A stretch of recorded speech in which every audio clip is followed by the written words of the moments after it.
Thank you so much for checking out the brand new podcast. It's called Next Chapter Living, Planning Your Retirement Story. It's a podcast with Steven Sabo from Executive Financial Group here in Butler, Pennsylvania. And Steven, first and foremost, I want people to kind of just get an idea of just who you guys are as far as people. Because when it comes to your retirement, when it comes to your money, it is probably the most personal thing you have that you might be sharing with someone else. There's a lot of details involved with that. There's a lot of, I would say, emotion that comes along with that as well. And people are going to be pretty, like, this is a very important part of their life. So take us back to your dad, your family, how you guys got started.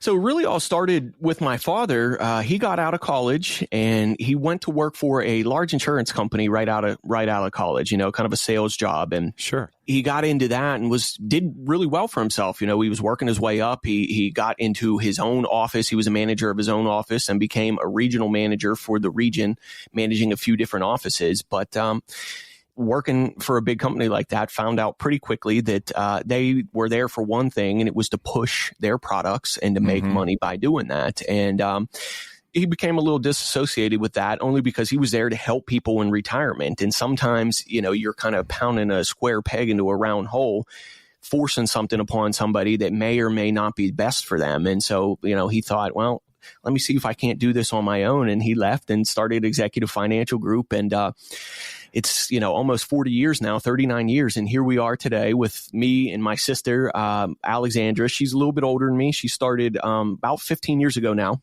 Okay. So she graduated from Ohio State University and came back and immediately started helping my dad, doing things around the office and stuff like that. And I graduated 3 years after her in 2012 from Indiana University here in PA. Okay. And my uncle, my dad's brother, actually, who started in the business way back with my dad, he left school and came out of the Marines, actually, and joined my father, saw he was doing very well for himself and said, hey, why not? And then they both left that company and they both did their own separate things. So whenever I got out of school, I went over with my uncle for a little while. I was helping him out for a few years. And then before joining my dad and my sister here at Executive Financial. Okay. I love it, man. Yeah. This is, what I love is, especially in a town the size of, say, Butler, where I know that having that legacy of a business that's been around, for close to 40 years is very important for a lot of people. And I would imagine that for a lot of people that are, from there, probably grew up there. And you kind of have the generational, you guys are doing it generationally. I would imagine that if you've got local small business owners, they've been doing it generationally as well. Oh, yeah. And so it sounds like it's just such a tight-knit little community where I know everybody kind of probably knows each other, and you say hi walking down the road, you wave at people, as you're passing by them on the highway and whatnot. But I'm just going to throw this at you and I'm putting you on the spot. Okay. Because I can only imagine that somebody comes in that might be, I don't know, let's say you're 75 years old and you're from the town and they see your fresh looking face and they're like, please tell me, young man, why I need to be working with you. And I'm sure that legacy, especially with your father, really kind of helps with that whole thing.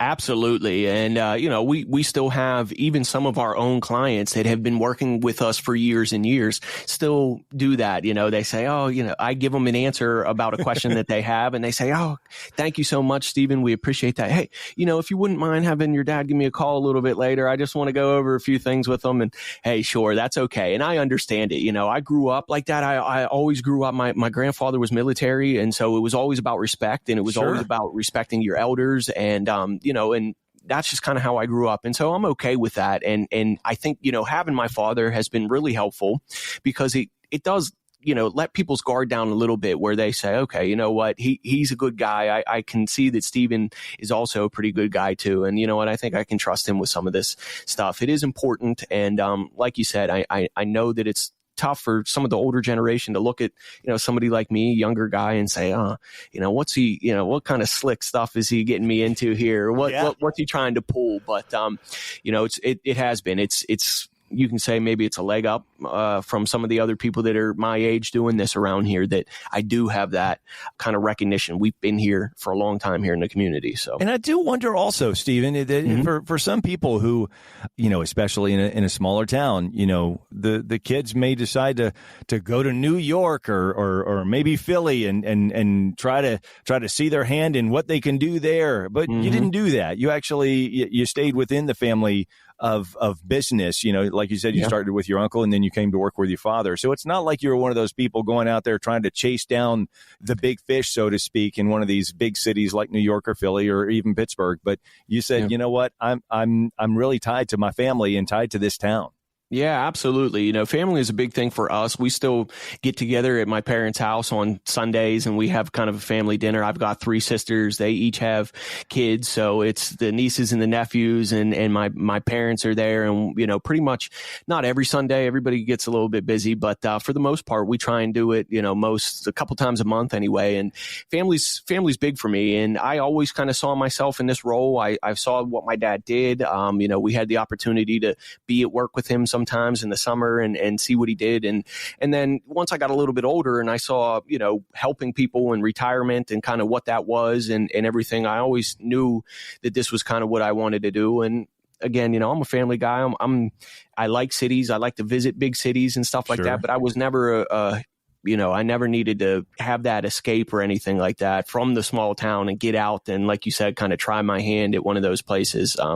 I like this small town feel. I like being close to family, and that's important to us. One of the things I think that's probably also kind of cool for people that come in there, you probably have some people that watched you grow up as well. So, having been in the town. So it's funny you say that. We worked with a client, and so we were actually helping their children first. And after so long, they said, I think my parents should come and see you. And they came and saw us. And it never dawned on me. But the first time that we met their parents, I looked and I was thinking, boy, why is this name sounding so familiar? She was the secretary at my elementary school. And whenever I was younger, I was like, for whatever reason, I was nervous and I didn't like eating in the lunch room with like all the people. And so they would allow me to go down to the secretary's office and I sat and she ate lunch with me every day. God bless her. She ate lunch with me all the time because I was so nervous.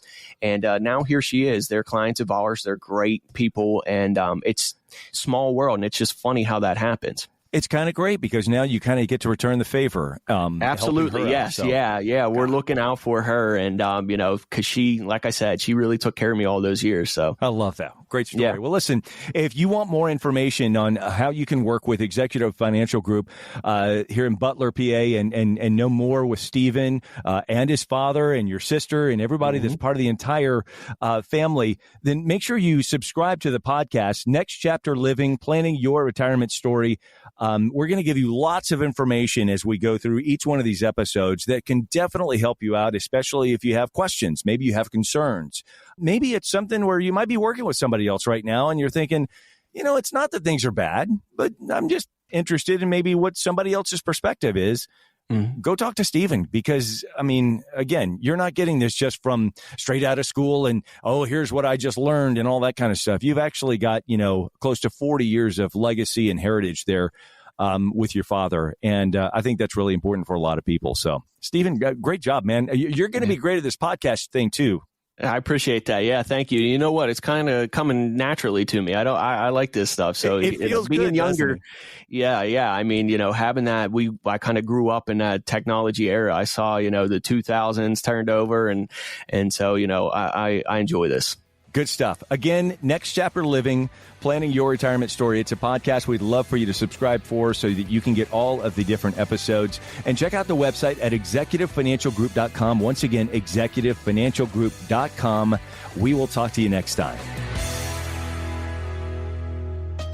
The opinions expressed by Steven Sabo and guests on this podcast are their own and do not reflect the opinions of this podcast station. All statements and opinions expressed are based upon information considered reliable, although it should not be relied upon as such. Any statements or opinions are subject to change without notice. Investments involve risk and, unless otherwise stated, are not guaranteed. Past performance cannot be used as an indicator to determine future results. Any strategies mentioned may not be suitable for everyone. Information expressed does not take into account your specific situation or objectives and is not intended as recommendations appropriate for you. Before acting on any information mentioned, please consult with a qualified tax or investment advisor to determine if it is suitable for your specific situation. This program is designed to provide accurate and authoritative information with regard to subject covered. Investment advisory services offered through Virtue Capital Management, LLC, VCM, a registered investment advisor. VCM and Executive Financial Group are independent of each other. Pennsylvania Insurance License number 670429. Any guarantees mentioned are backed by the financial strength and claims-paying ability of the issuing insurance company and may be subject to caps, restrictions, fees, and surrender charges as described in the annuity contract.